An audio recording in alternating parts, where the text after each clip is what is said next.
बिस्मिल्लाहिर्रहमानिर्रहीम। अस्सलाम वालेकुम डियर 8th क्लास के स्टूडेंट आज के लेक्चर में हम एक्सरसाइज 11.6 करेंगे मैथमेटिक्स की। जो लास्ट लेक्चर था उसमें हमने एक्सरसाइज 11.6 का क्वेश्चन नंबर 1 कर लिया था और इससे जो रिलेटेड टॉपिक्स थे उसका कंसेप्ट क्लियर कर लिया था। स्टूडेंट आपसे गुजारिश की जाती है कि मेरे चैनल को सब्सक्राइब करें, बेल आइकन को क्लिक करें, वीडियो को लाइक करें, शेयर करें। Thank you very much. Exercise 11.6 में स्टूडेंट हमारे पास जो मेन टॉपिक है वो है कोन, यानी एरिया ऑफ कोन है। तो लास्ट लेक्चर्स में मैंने आप लोगों को डिटेल से बताया था कि किसी कोन का एरिया कैसे फाइंड करते हैं और जो कोन होती है वो किस तरह की शेप्स होती है। तो हम यहाँ पे कोन को थोड़ा सा रिव्यू करेंगे और इसके एरिया के जो फार्मूलाज हैं वो लिखेंगे और इसके बाद हम क्वेश्चन करेंगे। सबसे पहले स्टूडेंट कोन क्या होती है कि कोन के मेनली टू पार्ट्स होते हैं, एक बेस ऑफ कोन होती है और दूसरी अपर सरफेस ऑफ कोन होती है।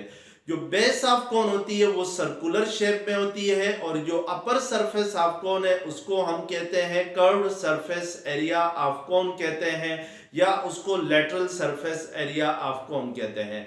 और इसकी एग्जांपल में आप लोगों ने जैसे आइसक्रीम कोन है या जॉकर्स कैप है, तो ये सारी जो एग्जांपल्स हैं ये किसकी हैं? कोन की है। तो मैंने आप लोगों के सामने एक कोन बनाई है जिसकी जो बेस है ये किस शेप में है? सर्कुलर शेप में है। तो इट मींस कि बेस ऑफ कोन किस शेप में होगी? सर्कुलर शेप में होगी। और जो अपर सरफेस एरिया है that is in the curved surface, in the form of curved surface, so it is curved surface area.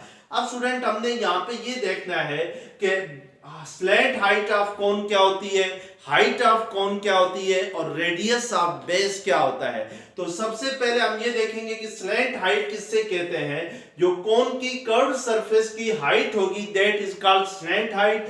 जैसे इस कोन में let's suppose this is the point of apex है, apex में लेता हूं, लेट्स सपोज ए कह देता हूं। तो ये जो आपके पास ये जो हाइट ऑफ कोन है यानी जो कर्व सरफेस के अलोंग जो हाइट है this is called slant height. और इस स्लैंट हाइट को हम किससे रिप्रेजेंट करते हैं? इस स्लैंट हाइट को हम रिप्रेजेंट करते हैं एल के साथ। और हाइट ऑफ कोन क्या होती है? अगर मैं इस एपेक्स से एक परपेंडिकुलर ड्रा करूं to the base of the cone, यानी बेस ऑफ द कोन के ऊपर एक परपेंडिकुलर ड्रा करूं और वो जो परपेंडिकुलर है वो इस बेस ऑफ कोन के यानी जो सर्कुलर शेप में है उसके सेंटर को टच करे, तो this will be the height of the कोन। ये आपके पास क्या होगी? हाइट ऑफ कोन होगी। और हाइट ऑफ कोन को हमेशा किससे रिप्रेजेंट करते हैं? स्मॉल एच से रिप्रेजेंट करते हैं। और जो सर्कुलर बेस है इसका जो रेडियस होगा that is called radius of the कोन। इसको हम क्या कहते हैं? रेडियस ऑफ द कोन कहते हैं। अब स्टूडेंट एरिया ऑफ कोन क्या होता है कि एरिया ऑफ कोन इक्वल होता है, चूंकि मैंने स्टार्टिंग में बताया था कि कोन के दोनों मेनली टू पार्ट्स होते हैं, तो इट मींस के दोनों जो पार्ट्स हैं उनका एरिया हम सेपरेटली फाइंड करेंगे और उसके बाद उनके एरियाज को आपस में सम करेंगे तो हमारे पास एरिया ऑफ कोन आएगा। यानी हमने यहाँ पर एरिया ऑफ कर्व्ड सरफेस अलग से फाइंड करना है that is the upper part of cone. Area of curved surface को सेपरेटली फाइंड करना है और इसके बाद प्लस करना है एरिया ऑफ बेस के साथ, यानी एरिया ऑफ बेस जो सर्कुलर शेप में है उसको अलग से फाइंड करना है। एरिया ऑफ कर्व्ड सरफेस किसके इक्वल होता है? पाई आर एल के इक्वल होता है, where R is the radius of the base and L is the slant height. और प्लस जो एरिया ऑफ बेस है वो चूंकि सर्कुलर शेप में होती है और इसका रेडियस क्या है? स्मॉल आर है, तो इट मींस कि इसका एरिया क्या होगा? पाई आर स्क्वायर होगा। अब अगर इन दोनों टर्म्स में हम पाई आर कॉमन ले लेते हैं तो फर्स्ट टर्म में एल रह जाएगा, सेकंड टर्म में क्या रह जाएगा? आर रह जाएगा। तो इट मींस के एरिया ऑफ कोन किसके इक्वल होगा? Pi r into l plus r के इक्वल होगा। इसके अलावा स्टूडेंट अगर स्लैंट हाइट फाइंड करनी हो किसी कोन की तो स्लैंट हाइट फाइंड करने के लिए हमारे पास क्या था? फार्मूला था एल स्क्वायर इक्वल होता है R square plus H square के। जैसे ये आपके पास स्लैंट हाइट है इसको अगर मैं लेट्स सपोज ए बी का नाम देता हूं तो A B will be the slant height, O B will be the radius of the circle, O A will be the height of the cone. अब आपके पास ये जो ए बी ओ है ये आपके पास एक राइट एंगल ट्राइंगल बन रही है। इसमें ये जो एंगल ओ है ये क्या है 90 डिग्री का है, और 90 डिग्री की अपोजिट साइड हमेशा क्या कहलाती है, हाइपोटेन्यूज कहलाती है। तो इट मींस कि यहां पर जो स्लैंट हाइट है that is the hypotenuse of the right angle triangle A O B, और ये जो हाइट ऑफ द कोन है जिसको हमने h के साथ रिप्रेजेंट किया है, this is the perpendicular and OB will be the base. और हमें पता है बाय पाइथागोरस थ्योरम हाइपोटेन्यूज का स्क्वायर किसके इक्वल होता है, r square plus h square यानी base square plus perpendicular square के इक्वल होता है। तो इस फार्मूले के जरिए हम स्लैंट हाइट भी फाइंड कर सकते हैं। यहां से अगर दोनों साइड पे स्क्वायर रूट ले लें तो L किसके इक्वल आएगा, under root r square plus h square के इक्वल आएगा। तो this will be the slant height of the cone होगी। अब स्टूडेंट हम क्वेश्चन की तरफ आते हैं।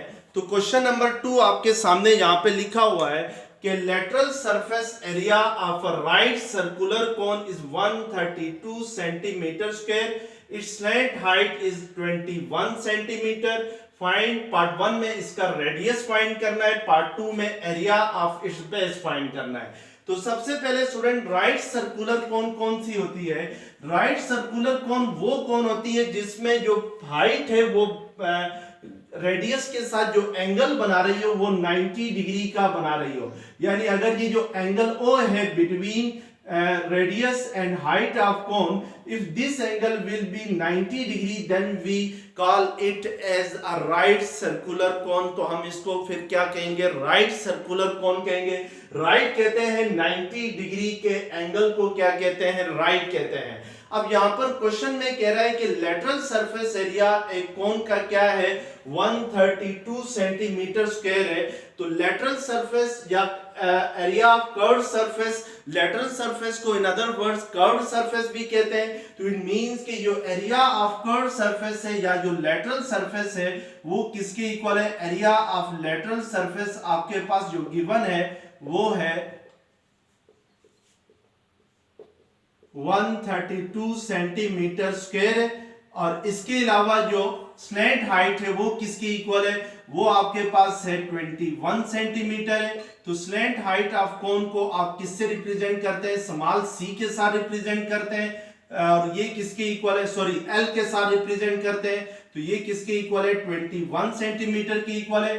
पार्ट 1 में आपने क्या फाइंड करना है, radius of the cone find करना है। अब हमें radius of the cone find करने के लिए पहले ये देखना होगा कि एरिया ऑफ लेटरल सरफेस किसके इक्वल होता है। तो एरिया ऑफ लेटरल सरफेस के लिए फार्मूला है पाई आर एल, यानी जो एरिया ऑफ लेटरल सरफेस है उसके लिए फार्मूला क्या है, लेटरल सरफेस भी कह सकते हैं और इसको कर्व सरफेस भी कह सकते हैं। इसका फार्मूला क्या है, पाई आर एल है। और इसके अलावा जो इसने गिवन, यहां पर जो गिवन है एरिया ऑफ लेटरल सरफेस वो किसके इक्वल है, 132 सेंटीमीटर के इक्वल है। तो इट मींस कि 132 सेंटीमीटर किसके इक्वल आएगा, पाई आर एल के इक्वल आएगा। अब इस फार्मूले की मदद से हम लोग radius of the cone find करेंगे। उसके लिए देखें पाई आर एल किसके इक्वल है, आपके पास पाई आर एल इक्वल है 132 सेंटीमीटर के इक्वल है। तो यहाँ पर पाई की वैल्यू अगर पुट करें तो हमें पता है कि पाई की वैल्यू क्या होती है 22/7 होती है अप्रोक्सीमेटली। तो और आर हमने फाइंड करना है, एल की वैल्यू उसने गिवन है वो क्या है 21 सेंटीमीटर है। तो इज इक्वल टू क्या आ जाएगा 132 आ जाएगा। तो ये कटिंग करेंगे 7 1 7 7 3 क्या आ जाएगा 21 आ जाएगा। तो इट मींस के r इसी साइड पे रहेगा 3 और 22 इक्वेशन की सेकंड साइड पे जाके क्या होंगे, डिवाइड होंगे। तो हम इनको क्या करेंगे, डिवाइड करेंगे। अब अगर कटिंग हो सकती है तो कटिंग करेंगे और इसके बाद इसको सिंप्लीफाई करेंगे। तो ये आपके पास 3 1 3 3 4 12 1 के लिए आ गया, 3 4 12, फिर 22 1 22 22 24 हो जाए, 22 24 होगा। तो r इज इक्वल टू क्या आ जाएगा 2 सेंटीमीटर आ जाएगा। तो इट मींस के एरिया रेडियस ऑफ बेस किसके इक्वल आ जाएगा 2 सेंटीमीटर के इक्वल आ जाएगा। सेकंड पार्ट हमने जहां पर जो फाइंड करना है वो है हमारे पास एरिया ऑफ बेस है, यानी हमने एरिया ऑफ बेस कैसे फाइंड करना है ये चेक करना है। तो एरिया ऑफ बेस फाइंड करने के लिए हमारे पास जो फार्मूला है वो आपके पास है एरिया ऑफ बेस का पाई आर स्क्वायर है। चूंकि बेस जो होती है वो सर्कुलर फॉर्म में होती है और एरिया ऑफ सर्कल किसके इक्वल होता है, पाई आर स्क्वायर के इक्वल होता है, where R is the radius of the circle. अब अगर हम वैल्यूज पुट करें तो पाई की वैल्यू 22/7 होती है। आर अभी हमने फाइंड किया है किसके इक्वल है, 2 सेंटीमीटर के इक्वल है। तो इट मींस कि जहां पर 2 का स्क्वायर लेंगे तो ये 2 का स्क्वायर क्या हो जाएगा, 4 हो जाएगा। तो ये आपके पास 4 2s are 8, 4 2s are 8, 88/7 आ जाएगा। तो this will be the centimetre square क्या होगा, एरिया ऑफ बेस होगा। इसको आप पॉइंट पे भी लिख सकते हैं, 88 को 7 से डिवाइड करें तो जो आएगा वो आंसर आपका पॉइंट में भी आ सकता है। तो ये एरिया ऑफ बेस आपके पास आ जाएगा। अब क्वेश्चन नंबर 3 है, area of base and height of a solid cone are 5 metre and 12 metre respectively. Find the cost of painting the curved surface of cone at the rate of ₹20 per meter square। यहाँ पे student आपके पास दो चीजें given है कि area of base and height of solid cone is 5 metre and sorry ये area of cone नहीं है, रेडियस ऑफ बेस है। Radius of base and height of a solid cone are 5 metre and 12 metre respectively. यानी एक कोन है उसका radius given है, यानी बेस का रेडियस गिवन है। तो रेडियस को हम किससे रिप्रेजेंट करते हैं, आर के साथ रिप्रेजेंट करते हैं। तो इट मींस के आर हमारे पास क्या है, 5 मीटर है एंड हाइट ऑफ कोन को हम एच के साथ रिप्रेजेंट करते हैं। तो वो हमारे पास किसके इक्वल है, 12 मीटर के इक्वल है। अब आपसे कहता है find the cost of painting the curved surface of cone at the rate of ₹20 पर मीटर स्क्वायर। यहाँ पे स्टूडेंट वो कह रहा है कि जो आपने कर्व सरफेस ऑफ कोन है उस पे पेंटिंग करनी है और उस पे पेंटिंग करने के लिए कितना खर्चा आएगा।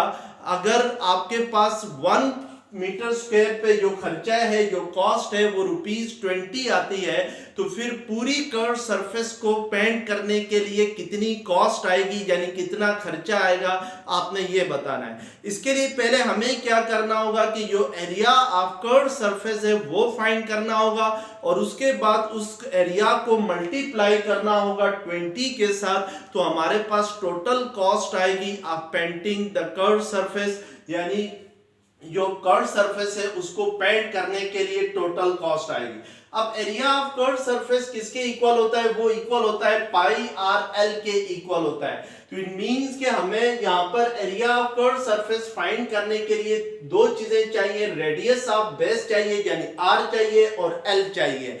अब जबकि हमारे पास जो डेटा गिवन है उसमें रेडियस ऑफ बेस है 5 मीटर, हाइट है 12 मीटर है।